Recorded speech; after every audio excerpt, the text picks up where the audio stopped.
Hello प्यारे विद्यार्थियों, आपका शिक्षा सुगम यूट्यूब चैनल में हृदय से स्वागत है। आज हम शिक्षा मनोविज्ञान का दूसरा चैप्टर ले रहे हैं और इस चैप्टर में हम आज अध्ययन करेंगे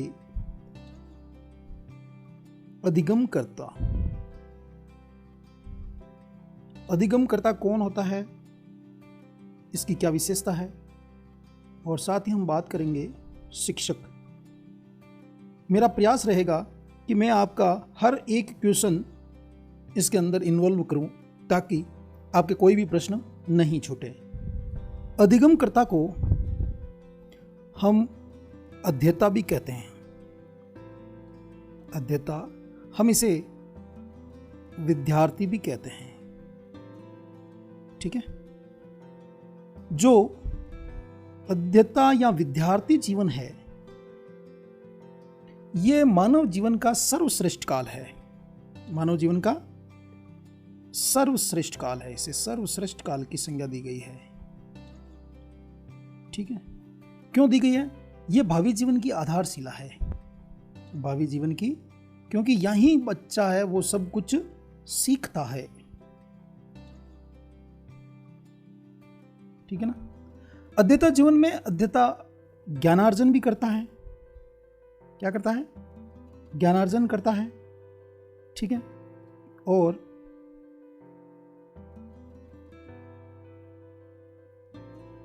उसके आदर्श जीवन में एक महत्वपूर्ण भूमिका इस अध्येता जीवन काल की होती है। एक जो जिसे हम आदर्श अध्येता या आदर्श विद्यार्थी कहते हैं, उसमें 5 गुण होने चाहिए। जैसे आप अपने विद्यालय में पढ़ते थे तो आपके गुरुजन आपको एक विद्यार्थी की 5 जो विशेषता हैं, 5 उसके गुण हैं, उनके बारे में जरूर चर्चा करते होंगे। जैसे आपको जरूर बताया होगा कि विद्यार्थी की दृष्टि है वो कैसी होनी चाहिए? कुएं के समान दूरदृष्टि। कैसी होनी चाहिए? कुएं के समान दूरदृष्टि होनी चाहिए। दूसरा, बगुले के समान। बगुले के समान आप में क्या होनी चाहिए? एकाग्र चित्ता। ये आप में होनी चाहिए। आप में मतलब एक विद्यार्थी में। और श्वान निद्रा, कुत्ते के समान हल्की नींद। हल्की नींद का मतलब यह है कि बस थोड़े से पैर बजे और उठ गए। इसके अलावा अल्पाहारी। देखिए, अगर आप तैयारी कर रहे हैं किसी भी भर्ती परीक्षा की और आप अल्पाहारी नहीं हैं तो सॉरी, आप तैयारी नहीं कर सकते। बहुत ज़्यादा खाएंगे तो डाइजेस्ट नहीं होगा और क्या कहते हैं, आपको बहुत ज़्यादा नींद आएगी, बहुत ज़्यादा आलस आएगा। और गृह त्यागी, गृह त्यागी भी होना चाहिए। ऐसे नहीं है कि आप घर पे बैठ करके तैयारी कर लो, नहीं, आपको एकांत वातावरण चाहिए। आपको घर छोड़ना पड़ेगा, आपको कोचिंग सेंटर वगैरह जाना पड़ेगा, कहीं और जाना पड़ेगा। इस प्रकार गृह त्यागी भी होना चाहिए। तो ये थी एक अध्येता की, एक आदर्श अध्येता की 5 विशेषताएं। चलिए अब थोड़ा और अधिगमकर्ता के बारे में जान लेते हैं। अधिगमकर्ता, अधिगमकर्ता का मतलब मैंने आपको बता दिया, विद्यार्थी या सीखने वाला। विद्यार्थी या सीखने वाला या अधिगम करने वाला। अधिगम का अर्थ क्या होता है? सीखना। तो यहाँ अपन लिख सकते हैं अधिगम करने वाला। और अगर इसे विद्यालय से जोड़ दिया जाए तो इसे हम क्या कहेंगे?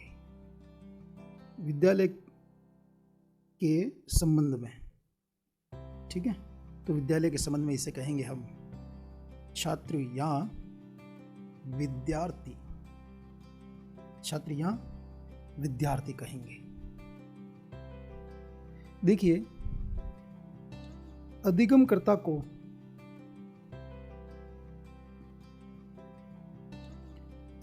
को सिखाने की क्रिया में मनोविज्ञान ने बहुत ज़्यादा क्रांति उत्पन्न कर दी है। ठीक है ना। तो अधिगमकर्ता के विकास में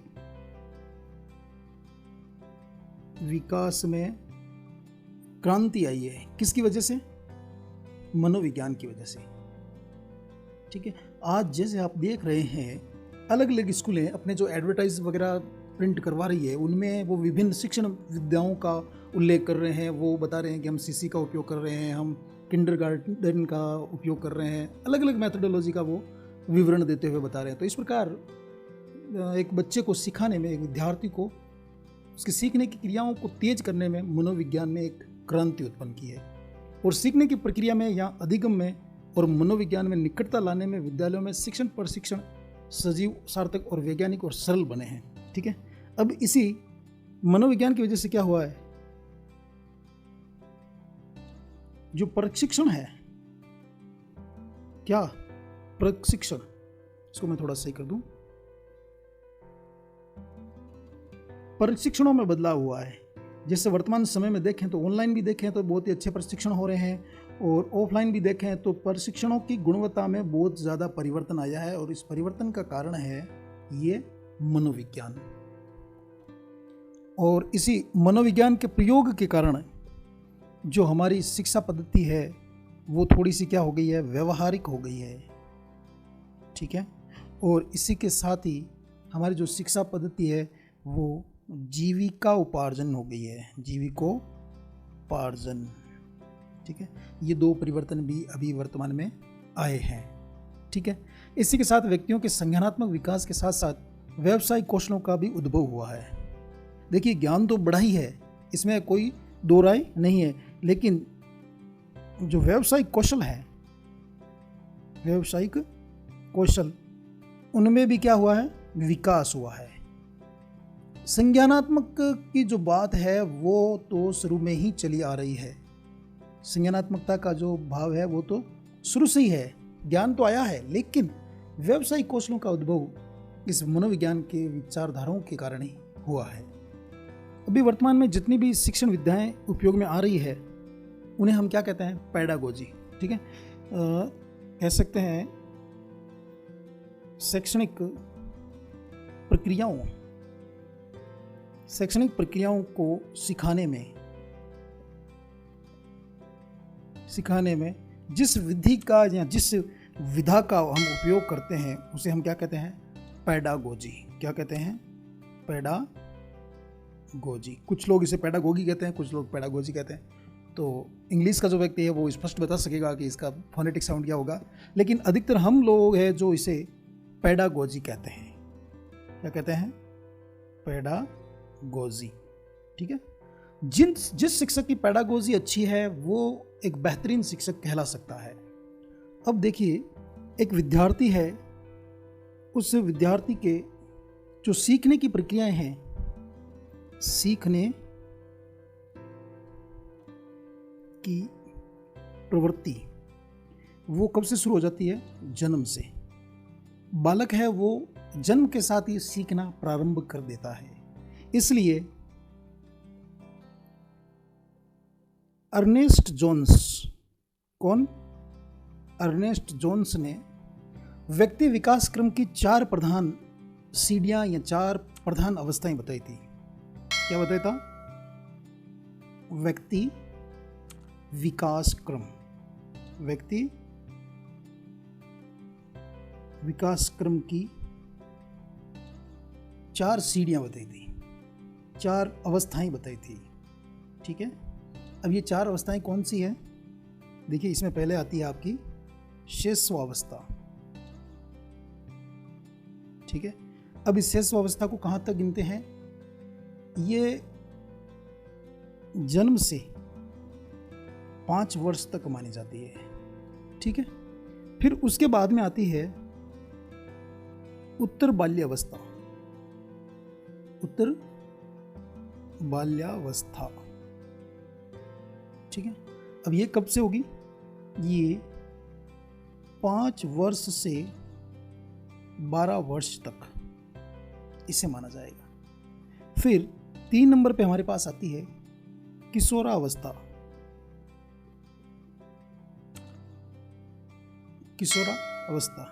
किशोरावस्था को जो 12 क्रॉस कर लेगा तो ये 12 से 18 वर्ष तक किशोरावस्था गिनी जाती है।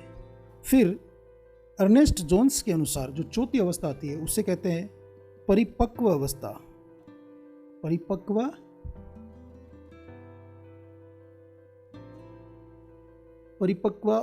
परिपक्वावस्था ये कहाँ तक होगी, ये आपके गिनी जाएगी 18 वर्ष से और इसके आगे तक। तो विकास की प्रक्रिया में व्यक्ति को प्रत्येक अवस्था में अनुभवों के अर्जन होते हैं और उसकी सोच में क्या आती है, धीरे धीरे परिपक्वता आती है। बच्चा छोटा होगा तो उसमें कुछ ही लक्षण विकसित होंगे, फिर उत्तर बाल्यावस्था में और ज़्यादा वो विकसित हो जाएगा, किशोर अवस्था में और ज़्यादा लक्षण आएंगे, और जैसे ही वो परिपक्व अवस्था में प्रवेश करेगा तो उसमें गुणों में उत्थान आएगा। ठीक है, अब हम एक एक करके इन अवस्थाओं के बारे में जानकारी लेंगे। अब हम शैशवावस्था को थोड़ा विस्तार से जानने का प्रयास करते हैं। देखिए, शैशवावस्था में बालक है वो मानसिक रूप से विकसित नहीं होता है, मानसिक रूप से विकसित नहीं होता है। ध्यान रखें इस चीज़ का आपको। तो यहाँ वो ज़्यादा कुछ भी नहीं करेगा, ठीक है। और उसके व्यवहार में क्या रहेगी, एक तो सहजता होती है, वो किसी भी बात को सहजता से मान लेता है, ठीक है। उसमें किसी भी चीज़ को जानने की लालसा होती है। आपने देखा होगा छोटे छोटे बच्चे होते हैं, वो बहुत ज़्यादा सवाल प्रश्न आपसे करते हैं, उनमें ललक होती है, ठीक है। और आवेग तथा प्रवृत्तियां भी उनके अंदर देखी जाती है, आवेग व प्रवृत्ति भी उनके अंदर होती है। इस चीज़ का भी आपको ख्याल रखें। अच्छा, इसके बाद में हम देखें तो वो आवश्यकताओं की पूर्ति के लिए, आवश्यकताओं की पूर्ति के लिए वो आश्रित रहता है। क्या रहता है? आश्रित। इस चीज़ का भी हमें ख्याल रखना है। क्यों? छोटा बच्चा है, हर कोई कार्य वो खुद नहीं कर पाता है। और इसी अवस्था में जो माँ होती है बच्चे की, वो उसकी माँ प्रधान शिक्षक होती है। बच्चा हर एक चीज़ अपनी माँ से सीखता है, इसीलिए कहा जाता है कि माँ है वो बच्चे की प्रथम गुरु होती है। इसी के साथ साथ हम कहें घर का वातावरण, घर का वातावरण है वो भी बच्चे का गुरु होता है। हम कहते हैं ना कि वर्तमान समय में अगर बात करें तो गुरु कौन है, तो समय गुरु है, वो समय सब कुछ सिखाता है। इसी प्रकार बच्चा उस वातावरण में रहता है तो उस वातावरण से भी क्या करता है, घर का वातावरण भी उसका क्या है, गुरु है। उससे भी वो क्या करता है, सीखता है। जैसे वह घर के सदस्यों के व्यवहार को देखकर, घर के सदस्यों के व्यवहार को देखकर क्या करता है, प्रेम, लड़ना झगड़ना, सहानुभूति, आदर से बोलना सीखना, ये सभी तो क्या करते हैं, वातावरण को देख कर सीखना। ठीक है। अच्छा, इसमें जैसे ही बच्चा, मैंने ये बताया था आपको 0 से लेकर के 5 वर्ष तक, तो जैसे ही बच्चा 5वीं वर्ष में प्रवेश करता है, चौथी या 5वीं कह दो आप, 5वीं वर्ष में प्रवेश होता है, ठीक है ना, तब बच्चा क्या हो जाता है, थोड़ा स्वावलंबी हो जाता है। क्या हो जाता है? स्वावलंबी। क्यों? वो खुद के काम खुद करने की कोशिश करता है। वो विद्यालय भी जाता है, वहाँ की जो सहायक सामग्री है, खेल कूद आदि व्यवस्थाएं होती है, उनमें वो खुद चीज़ें गिनना करना, खेलना वगैरह, वो सारी उसमें शामिल होते हैं। ठीक है। अच्छा, एक और आप इसमें है कि इस अवस्था में बच्चे को औपचारिक ज्ञान नहीं दिया जाता है। शिक्षक द्वारा औपचारिक ज्ञान प्रदान नहीं किया जाता है। ठीक है। यहाँ बच्चे को केवल उठना बैठना, ये नॉर्मल जो बातें होती है वही सिखाई जाती है, ताकि बच्चा आगे की अवस्था के लिए तैयार हो सके। ठीक है। तो ये तो थी हमारी शैशवावस्था। हम शैशवावस्था का जो विकास क्रम है इसको आगे भी थोड़ा और मैं आपको बताने का प्रयास करूंगा। ठीक है। अब बात करते हैं उत्तर बाल्यावस्था या लेटर चाइल्डहुड की। अधिगमकर्ता के लिए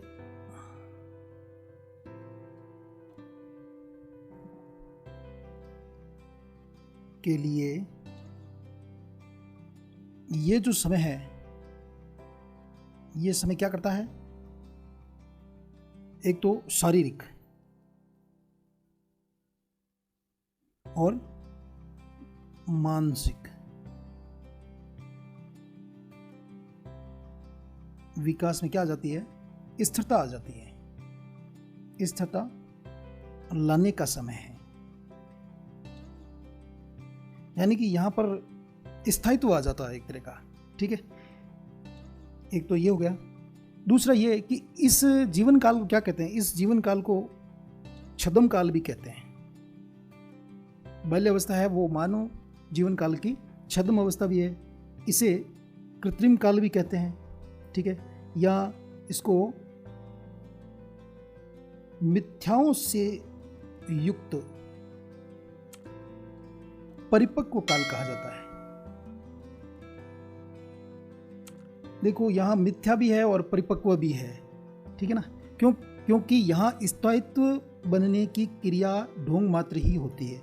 यहाँ वास्तव में बच्चे में कोई भी स्थायित्व नहीं आता है, ठीक है ना, इसलिए इसको क्या कहते हैं, क्या कहा जाएगा, छद्म काल कहा जाएगा, ठीक है। ये जो छद्म काल है, इसके अलावा मिथ्याओं से युक्त परिपक्व काल कहा जाएगा। क्योंकि यहाँ पर वास्तविक विकास जो बच्चे में होना चाहिए वो नहीं होता है। इस चीज़ का आपको थोड़ा ख्याल रखना है। देखिए इसमें और क्या होता है, इसमें स्मृति गुण उसमें विकसित हो जाता है। कौन सा गुण, स्मृति गुण है, यानी कि वो चीज़ों को रटने में सक्षम हो जाता है, ठीक है, या कह सकते हैं रटने का कौशल उसके अंदर विकसित हो जाता है, ठीक है। अगली बात कर लेते हैं। अब उसमें रटने का आया, लेकिन अब उसके अंदर साकार का भी स्थान आ जाता है, यानी कि कह सकते हैं मूर्त चिंतन। देखिए मूर्त और अमूर्त क्या होता है, मूर्त होता है जिसमें हम भौतिक रूप से किसी वस्तु को, किसी चीज़ को महसूस कर सकते हैं। अमूर्त होता है जिसका कोई आकार नहीं है, ठीक है ना। मूर्त चिंतन या साकार चिंतन, मूर्त चिंतन या साकार चिंतन को यहां पर स्थान मिलना शुरू हो जाता है, ठीक है। साथ ही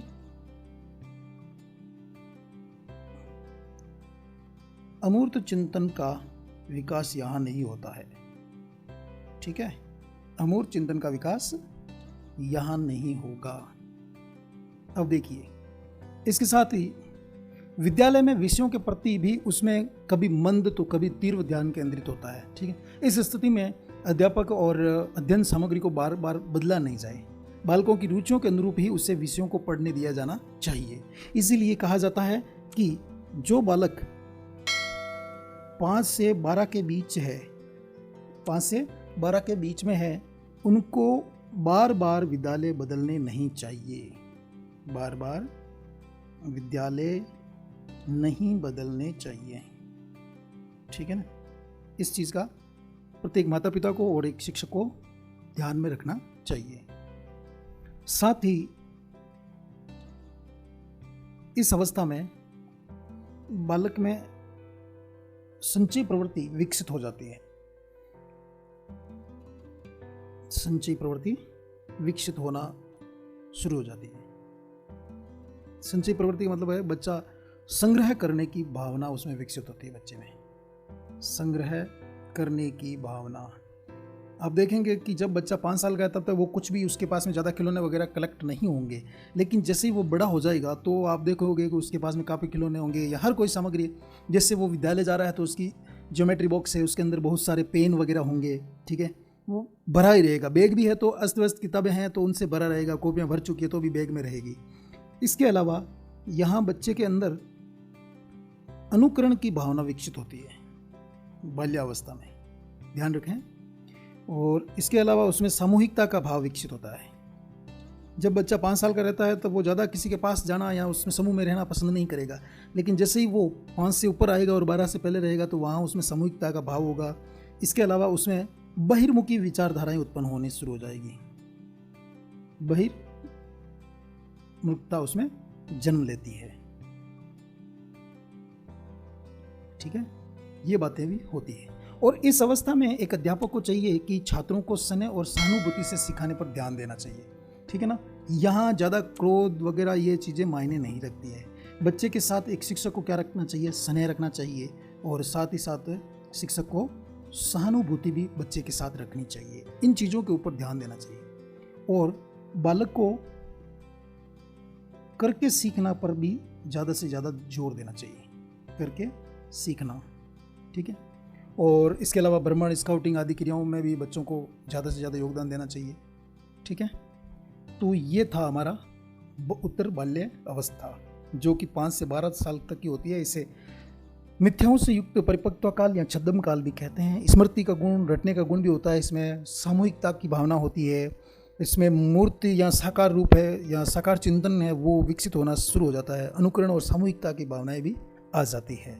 चलिए अब देखते हैं किशोरावस्था या एडोलेसेंस अवस्था। ठीक है, इसमें क्या होता है कि बच्चे का नया जीवन शुरू होता है, नया जीवन काल, नए जीवन काल की शुरुआत हो जाती है। ठीक है, इसी के साथ यहाँ वो क्या होता है, अनिश्चित, अनिश्चय और अस्थिरता। अस्थिरता से क्या हो जाता है, वो बाहर आ जाता है।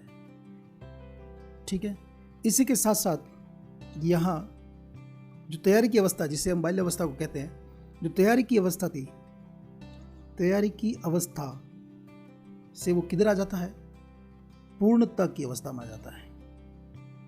ठीक है, ध्यान रखें, तैयारी की अवस्था कौन सी है, पूर्णता की अवस्था कौन सी है, तो ये बाल्यावस्था है, वो तैयारी की अवस्था कहलाएगी। ठीक है, इसके साथ साथ ही उसमें शारीरिक दृढ़ता उत्पन्न होगी। क्या होगी, शारीरिक दृढ़ता या मजबूती कह सकते हैं, शारीरिक रूप से वो मजबूत होगा। ठीक है, और इसके साथ ही अब उसके पास में जीवन के अनुभव मिले हैं। ठीक है, तो अनुभवों के द्वारा उसका क्या हो जाएगा, मानसिक विकास होगा। अनुभवों के द्वारा मानसिक विकास होगा। किशोर अवस्था को संघर्ष की अवस्था क्यों कहते हैं, क्योंकि इस अवस्था में माता पिता लो या बच्चे के गुरुजन ले लो, वो क्या करते हैं, बच्चे को केवल एक निरा अबोध बालक ही उसे समझते हैं। क्या इसको क्या जानकारी है, इसको कोई नॉलेज नहीं है। ठीक है, तो उसे निरा या अबोध बालक समझा जाता है, जो कि क्या है, अनुचित है। क्या है, अनुचित है, ऐसा नहीं होना चाहिए। इससे बालक में क्या होता है, अनेक प्रकार की जो संवेगात्मक ग्रंथियां होती है वो जन्म लेती है। किशोर किशोरियों में ये काल मानसिक द्वंद्व का काल भी कहलाता है। अब देखिए, मानसिक द्वंद्व क्यों आया, मानसिक द्वंद्व क्यों आया, इसका कारण क्या है, क्योंकि माता पिता है, उसके आस पड़ोस के लोग हैं, वो क्या करते हैं, उससे निरा या अबोध समझते हैं। ठीक है, निरा अबोध समझने के कारण बच्चा अपने आप को थोड़ा कुंठित महसूस करता है और इससे उसमें थोड़ी कुंठाएं उत्पन्न हो जाती है, मानसिक रूप से वो उद्वेलित हो जाता है, उसमें द्वंद्व उत्पन्न हो जाते हैं। ठीक है, उसमें समस्याएं हैं वो घर करने लग जाती है।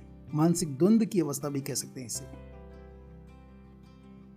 ठीक है, समस्याएं घर करने लगती है, बच्चा समझ नहीं पाता है कि मैं करूं क्या, समस्याएं घर करने लगती है। घर करने लगती है मतलब है कि उसके दिमाग में बैठ जाती है। ठीक है, और इसके अलावा इस अवस्था में काम वासना है वो भी ज़्यादा मजबूत हो जाती है। ठीक है, काम वासना है वो क्या हो जाती है, थोड़ी प्रबल हो जाती है। बच्चा है वो छुप करके, आजकल सोशल मीडिया वगैरह है खूब है, तो वहाँ पर उनका उपयोग करता है, वो गलत शारीरिक हरकतें करना शुरू कर देता है। तो इस प्रकार हम कह सकते हैं कि उसमें काम वासनाएं उत्पन्न होने लगती है और वो विरोधी लिंग के प्रति आकर्षित होता है, विरोधी लिंग के प्रति आकर्षित। लड़का है तो वो लड़की की तरफ और लड़की है तो लड़के की तरफ ज़्यादा वो आकर्षित होती है। तो किशोरों को स्वास्थ्य शिक्षा और उनके संवेगों के नियंत्रण का प्रशिक्षण भी इसमें दिया जाना चाहिए। उनके नैतिक व्यवहार उनमें विकसित करने चाहिए, उनमें कला, खेलकूद, मनोरंजन और अन्य जो स्वस्थ प्रवृत्ति है उनको विकसित करना आवश्यक है। तो इस प्रकार एक संक्षिप्त में हमने किशोर अवस्था को जानने का प्रयास किया है। ठीक है, अब हम ये जानने का प्रयास करेंगे कि एक अधिगम करता है या एक अध्येता है या एक लर्नर है, उसके अधिगम को कौन कौन से कारक प्रभावित करते हैं। क्या कारण होता है कि दो बच्चे समान तरीके से नहीं सीख पाते हैं, इसके पीछे कारण क्या है, इन कारणों को हम समझने का प्रयास करेंगे। एक अधिगमकर्ता में अधिगम को प्रभावित करने वाले जो कारक हैं उनको हम मुख्यतः 3 भागों में बांटने का प्रयास करते हैं। ठीक है, देखिए, पहला तो 1 नंबर आता है स्वयं अधिगम करता, अधिगम करता, ठीक है। अधिगम करता खुद इसके ऊपर निर्भर रहता है, उसके खुद के कारण भी उसमें सीखने की जो गति है वो प्रभावित होती है। दूसरा कारण है शिक्षक। एक विद्यार्थी को सर्वश्रेष्ठ उत्कृष्ट शिक्षक मिलता है और एक को सामान्य शिक्षक मिल जाता है, तो उससे भी उसकी अधिगम की प्रक्रिया प्रभावित होती है। और तीसरा कारण है वातावरण संबंधी। तीसरा क्या है? वातावरण संबंधी, ठीक है। अब ये जो अधिगमकर्ता से संबंधित है, ये दो प्रकार के कारण हैं। देखिए, पहला तो होता है आंतरिक कारण, आंतरिक कारक, ठीक है। और दूसरा कारक है इसका बाह्य कारक। दूसरा कौन सा है? बाह्य कारक, ठीक है। तो चलिए सबसे पहले अपन इस आंतरिक कारक को ही ढूंढने का प्रयास करते हैं। इंटरनल फैक्टर क्या है? देखिए, आंतरिक पक्ष के अनेक कारक हैं, ठीक है। इसमें मैं एक कारक लेता हूं, जैसे बच्चे या विद्यार्थी का भौतिक स्वास्थ्य। उसका भौतिक स्वास्थ्य कैसा है, ये भी इसमें महत्वपूर्ण है। साथ ही उसकी सीखने की मनस्थिति, सीखने की मन स्थिति, यानी कि मनोवैज्ञानिक रूप से वो सीखने की स्थिति में है या नहीं, ठीक है। एक तो पॉइंट ये हो गया। चलिए अगला लेते हैं, सीखने की अंतर्जात क्षमता। बालक के अंदर, स्वयं के अंदर सीखने की क्षमताएं होनी चाहिए। उसमें क्या होनी चाहिए? योग्यताएं होनी चाहिए, तभी बालक सीख पाता है, उसका अधिगम बेहतर हो सकता है, ठीक है। इसके अलावा बच्चा किसी चीज को सीखे तो क्यों सीखे, क्यों सीखे, इसका उसके पास में क्या होना चाहिए? जवाब होना चाहिए, ठीक है। यानी कि अभिप्रेरणा होनी चाहिए उसके अंदर कि मुझे पढ़ लिख कर ये करना है। जब उसके सामने अभिप्रेरणा होगी तो बच्चा आसानी से सीख पाएगा, ठीक है। इसके अलावा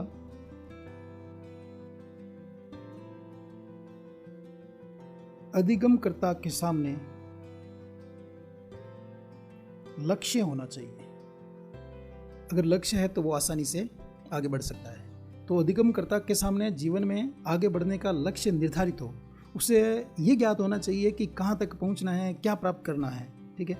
सीखने के लिए आरंभ से ही उचित उद्देश्य स्थापित होना जरूरी माना जाता है, ठीक है। साथ ही उसकी लालसा,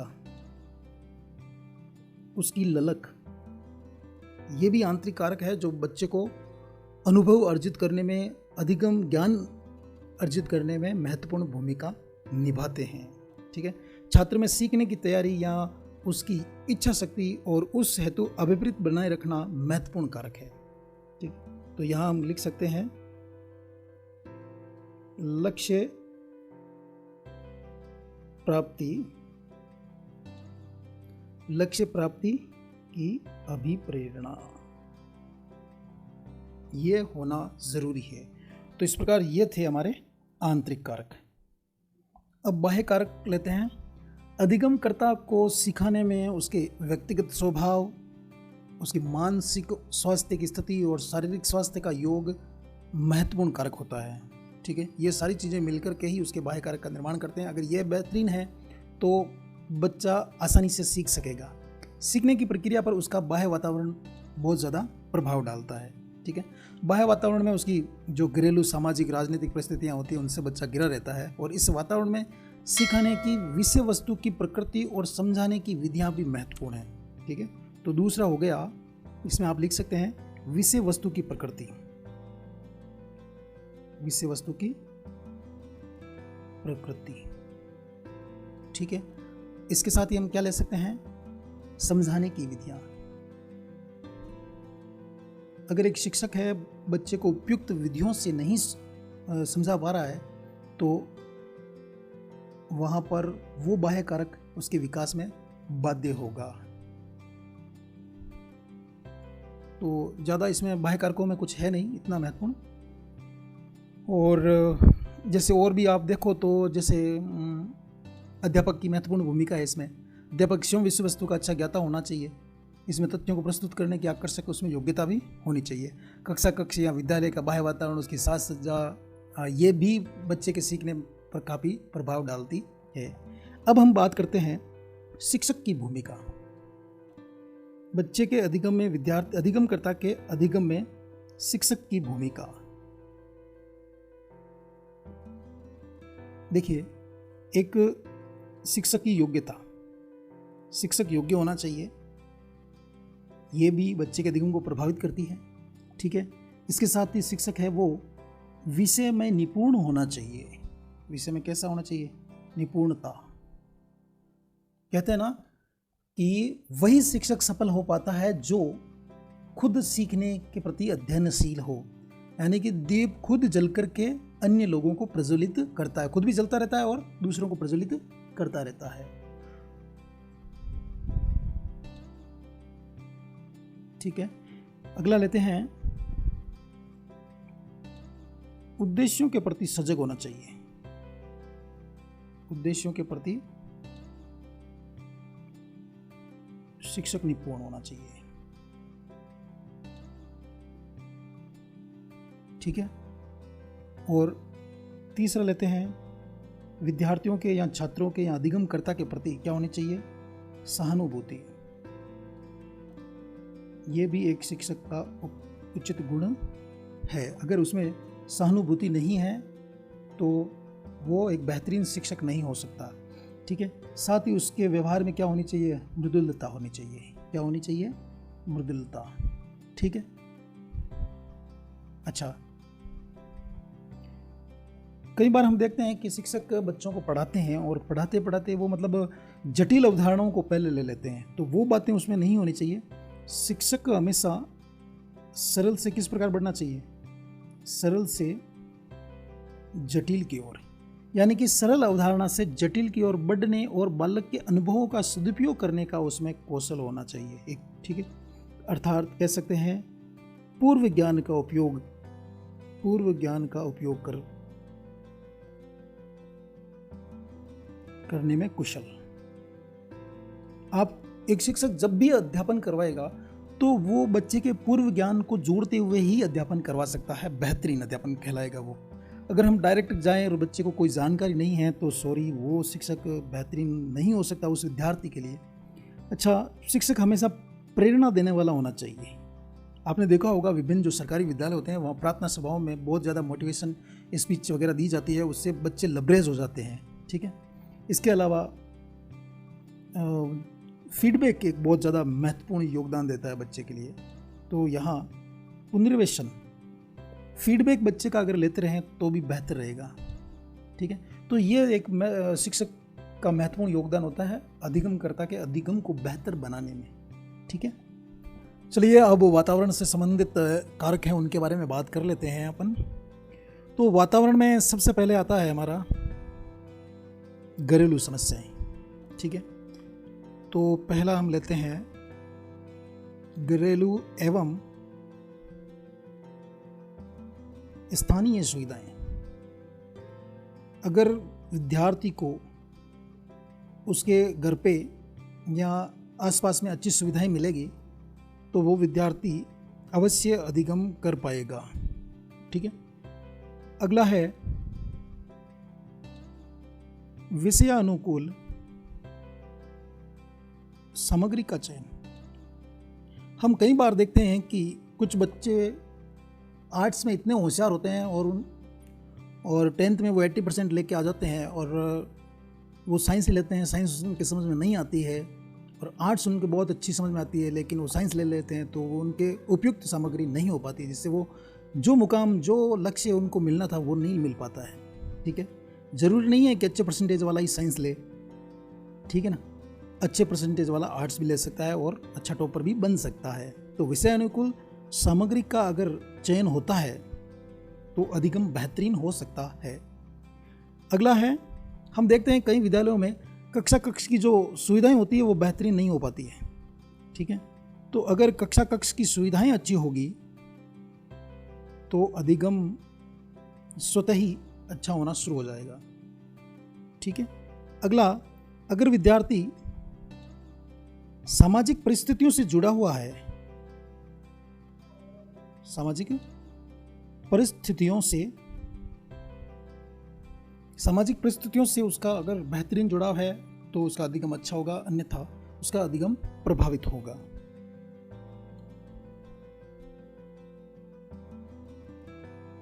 तो ये मुख्य मुख्य बातें थी जिनके बारे में हमने अध्ययन किया है।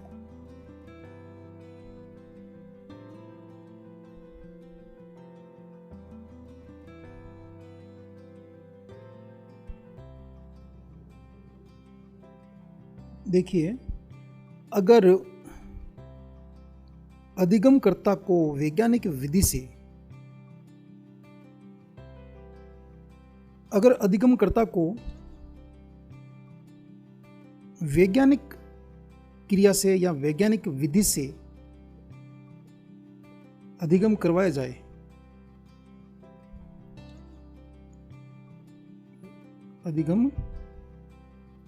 जाए, तो उसके अंदर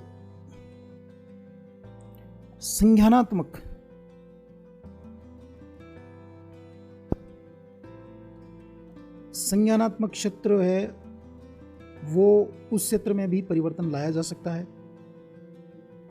बच्चे के भावात्मक क्षेत्र में भी परिवर्तन लाया जा सकता है। साथ ही साथ अधिगमकर्ता के क्रियात्मक क्षेत्र में भी परिवर्तन उत्पन्न किया जा सकता है। ठीक है, जैसे मान लीजिए बालक या अधिगमकर्ता में संज्ञानात्मक बदलाव अगर हमें लाना है तो ज्ञान द्वारा उसमें समझबूझ विकसित की जा सकती है। किसके द्वारा? ज्ञान के द्वारा।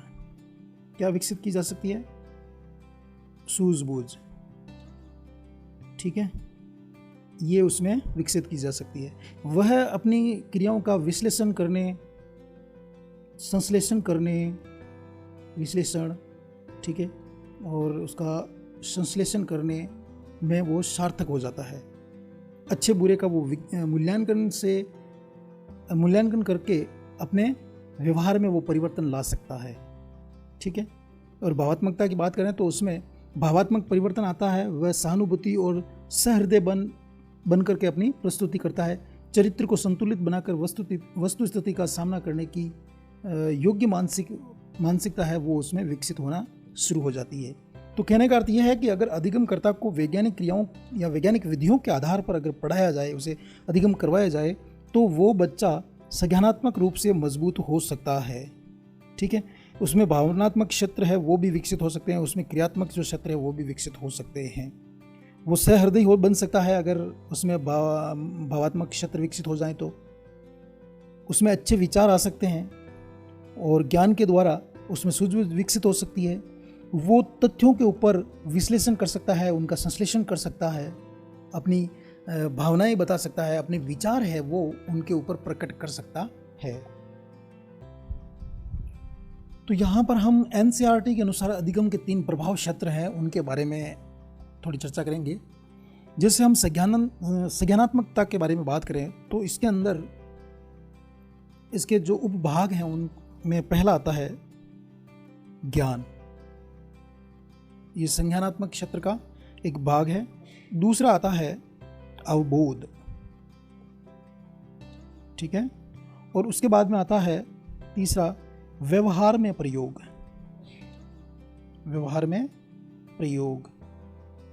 और चौथा जो इसका भाग है वो है विश्लेषण। जिस बच्चे में संज्ञानात्मक भाव विकसित हो जाएगा वो विश्लेषण करने में सक्षम होगा, वो संश्लेषण करने में भी सक्षम होगा। ठीक है, और छठा इसका प्रकार है वो है मूल्यांकन। वर्तमान में अगर आप बात करेंगे तो सरकारी विद्यालयों में SIQ के अंतर्गत सीसी चलती है। उस सीसी में इसी अवधारणा के आधार पर शिक्षण कार्य होता है। ठीक है। अब लेते हैं भावनात्मक में। तो इसमें है जो पहला भाग होता है वो है चरित्र निरूपण। क्या रहेगा? चरित्र निरूपण। फिर दूसरा आता है संरचना। फिर तीसरा आता है सम्मान देना, सम्मान देना। और दूसरा आएगा अनुक्रिया करना, अनुक्रिया। और अंतिम है चौथा, वो रहेगा स्वीकारना, किसी भी बात को स्वीकारना। ठीक है। अच्छा, मनोप्रेरक में, तो मनोप्रेरक में यहाँ आएंगे, एक नंबर पे रहेगा चालक, यानी कि चालक को कह सकते हैं प्रेरणा, प्रेरणा बनाना। ठीक है। दूसरा संबंध बनाना। फिर तीसरा आएगा पहल करना। और चौथा इसका आएगा परिचालन। ये इसके उपक्षेत्र हो गए। और पांचवा होता है सुस्पष्टता, सुस्पष्टता। और छठा होता है स्पष्ट उच्चारण। और सातवां होता है इसका स्वाभाविक बोलना। ठीक है। तो उपरोक्त आरेख में बालक को अधिगमित बनाकर उसके व्यवहार, सोच, क्रियाओं में परिवर्तन लाने की प्रक्रिया को मैंने दर्शाने का प्रयास किया है। ठीक है। ये जो पूरा का पूरा डायग्राम आपके सामने है, अब इसमें हमारे भावनात्मक क्षेत्र कौन कौन से हैं? जैसे इसमें पहला है निरूपण, दूसरा है संरचना, फिर है सम्मान देना, और इसके बाद में अनुक्रिया, और फिर है स्वीकारना। अच्छा, संज्ञानात्मक में ज्ञान, अवबोध, व्यवहार में प्रयोग, संश्लेषण और विश्लेषण, और उसके अलावा है मूल्यांकन। मनोप्रेरक की बात करें तो इसमें आएगा चालक, संबंध बनाना, पहल करना, परिचालन करना, सुस्पष्टता, स्पष्ट उच्चारण और स्वाभाविक बोलना। तो इस प्रकार हमने अधिगमकर्ता, अध्येता, विद्यार्थी के बारे में जानने का प्रयास किया है। अब हम बात करेंगे बालक के लिए शिक्षा मनोविज्ञान का क्या महत्व है। तो पहला ही महत्व मैं आपको बताने का प्रयास करता हूं, वंशानुक्रम एवं वातावरण का ज्ञान।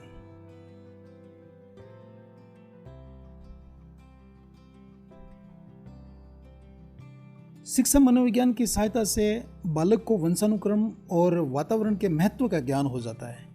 ठीक है। जिससे क्या होता है कि वह खराब वातावरण से अपने को दूर रखने का उपाय कर सकता है। तो शिक्षा मनोविज्ञान एक अधिगमकर्ता के लिए इस प्रकार बहुत ज़्यादा महत्वपूर्ण साबित होती है। इसके अलावा अगला आप कह सकते हैं कि मानसिक क्रियाओं का ज्ञान।